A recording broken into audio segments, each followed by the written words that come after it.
Here is something that nobody on the internet wants to say out loud. Women used to raise 6, 8, 10 children at a time, and they did it without a single parenting podcast, without a sleep coach, without a book on attachment theory, without a Facebook group asking strangers whether their toddler's behavior was normal. They did not Google anything. They did not spiral at 2 in the morning wondering if they were doing it wrong. They just raised their children. And by most measurable standards, those children turned out fine. So what exactly did those mothers know that we seem to have forgotten? My name is Frances Walker. I spent over 30 years teaching in public schools, and I have watched 2 full generations of children come through classrooms. I have seen kids who were raised by mothers with every resource imaginable, every app, every expert, every parenting book on the shelf, and I have watched those same kids arrive in my classroom unable to sit still, unable to handle being told no, unable to manage the smallest frustration without falling apart. And I say that not to be cruel, because those parents were trying their absolute hardest, but trying harder using the wrong map still gets you lost. What I want to do today is talk honestly about how mothers used to raise large families without any of what we now call parenting advice, and what it is we actually lost when we stopped doing it that way. Let us start with a number that should stop you in your tracks. In the year 1800, the average American woman had 7 children. 7. And this was not unusual. This was just life. By the early 1900s, families with 6 or more children were completely ordinary across this country. These women were not superhuman. They were not running on less sleep than you. They were not immune to exhaustion or worry, but they were operating inside a completely different system.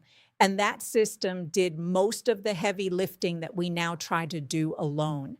The first thing that made it possible was the village. And I know people say that phrase all the time now, but I want you to understand what the village actually looked like in practice, because it was nothing like the concept we float around today. When a woman had a baby in a 1910 farmhouse or a 1940s neighborhood, there were other women next door, across the street, down the road, who had already had their babies. Not strangers, not an online group of people from 17 different states. Real women who knew her by name, who had watched her children grow, who knocked on the door and walked in without being invited and helped. The community of mothers was not a support group. It was a functioning system. Knowledge traveled mouth to mouth, mother to mother, grandmother to daughter-in-law. If your baby had colic, the woman next door had dealt with colic and she told you what worked. If your child had a fever, your mother-in-law knew the remedy her own mother had used. Nobody needed a book because the book was living and breathing and standing in your kitchen making coffee. That began to change after World War II. Families moved, suburbs spread out, people stopped living near their extended families. And then in 1946, Dr. Benjamin Spock published a book called The Common Sense Book of Baby and Child Care, and it sold over 50 million copies and became the second most purchased book in American history, behind only the Bible. Now, Dr. Spock was not a bad man, and his book had genuinely good things in it. But what happened as a result of it was profound. For the first time, mothers were told to look outward for knowledge, to look to an expert, to ask someone with a medical degree what their instincts should be. And once that door opened, it never closed again. Today, the parenting advice industry generates hundreds of millions of dollars a year. There are books for every age, every temperament, every challenge. And yet, in 2023, the United States Surgeon General issued a formal health advisory warning specifically about parental stress because 33% of parents now report high levels of stress every single month, compared to 20% of non-parents. And 41% say that parenting makes them feel so tired they can barely function. We have more advice than any generation in history, and we are more overwhelmed than any generation in history. That is worth sitting with. The second thing those old mothers had that we do not talk about enough is this: they were not the only ones raising their children. In a family of 8 kids, the oldest was not just a sibling. The oldest was a functioning assistant. By the time a girl in a 1930s family was 12 or 13, she could cook, she could watch babies, she could manage a household for an afternoon without any instructions. The oldest boy could run farm chores, fix things, keep younger kids in line. This was not considered child labor in some dark sense. This was considered basic preparation for adult life. And it served 2 purposes at once. It gave the mother real, meaningful help every single day. And it gave those older children something that researchers today have confirmed over and over again, which is a sense of competence and purpose. A Harvard study found that children who are given regular household responsibilities develop higher self-worth, stronger work ethic, greater empathy, and better outcomes in adult life. In 1867, there were published lists of age-appropriate chores for boys and girls broken down by year. A 6-year-old was expected to carry in firewood. A 10-year-old was expected to help cook. These were not punishments. These were entry points into the world of contributing, and contributing felt like belonging. Today, nearly half of American children do no regular household chores at all. And those same children are arriving in schools, in workplaces, in adult life, struggling with basic frustration, basic responsibility, basic follow-through. I watched it happen in real time over 30 years in a classroom.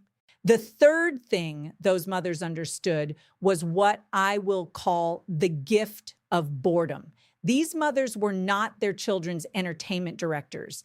They were not sitting on the floor building blocks and narrating their children's emotional development.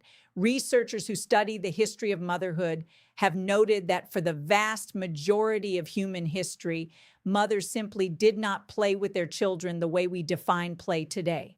Children played with each other. Older kids, younger kids, mixed ages, out in the yard, down the street, in the field, at the creek. They invented their own games. They settled their own fights. They figured out their own rules.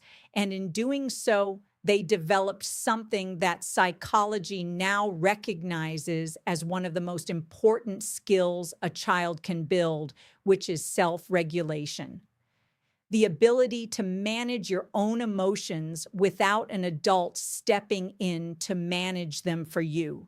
In the 1950s and 1960s, children walked or biked to school alone. They played outside for hours with no adult supervision. They came home when the streetlights came on. That was the rule, not a GPS tracker, not a cell phone check-in. The streetlights came on and you came home. And researchers from the American Psychological Association released findings showing that the average American child in the 1980s already reported more anxiety than child psychiatric patients in the 1950s.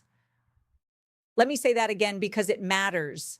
The average child, not the clinically struggling child, the average child had more anxiety in the 1980s than a child who had been referred to a psychiatrist in the 1950s. Something happened in those decades. Something about the way we began to raise children made them less able to cope, not more. The fourth thing that made those mothers effective was that they were not afraid of their children. I say that carefully because I know it sounds strange, but if you have ever watched a young parent today negotiate with a 3-year-old as though they are equal parties in a legal dispute, you know what I mean? Old school mothers had authority and they used it, not cruelty, not abuse, authority. There was a clear line between parent and child, and both parties knew exactly where it was. A mother of 8 did not have the time or the energy to debate, explain, negotiate, re explain, negotiate again, and then give in. The answer was the answer. The rule was the rule. And the consistency of that, the predictability of it, was actually a form of deep security for children. Children who know where the edges are do not spend their energy looking for the edges. They spend their energy living inside the space they have been given. And the fifth and most honest thing I can tell you about those mothers is that they were not trying to be perfect. They were not performing motherhood for anyone. There was no social media. There was no audience. There was no version of their life that existed to be photographed and shared and validated by strangers. They just did the work. They cooked the food. They washed the clothes. They held the sick child at night. They sent the healthy ones outside in the morning. They did what needed to be done because what needed to be done was right in front of them, and they trusted themselves to handle it. I taught for 32 years, and I will tell you that the thing I noticed most in classrooms over the decades was not a change in the children. Children are children. They are curious and frustrating and tender and difficult and joyful in the same proportions they always were. What changed was the anxiety around them. Parents who were so worried about doing it right that they forgot they were already doing it. Mothers who outsourced their own confidence to experts who had never met their child. Those old mothers had 6, 8, 10 children, and they were not operating without love or care or intention. They were operating without self-doubt. And that, more than any method or technique or book or podcast, is the thing that made all the difference. You do not need to be told how to raise your child. You need to be reminded that you already know more than you think you do, because the women who came before you certainly did, and they did it with a lot more children and a lot less noise. If this made you feel even a little bit seen today, please share it with a mother who needs to hear it. And if you want more real conversations like this one, make sure you subscribe. I will see you in the next video.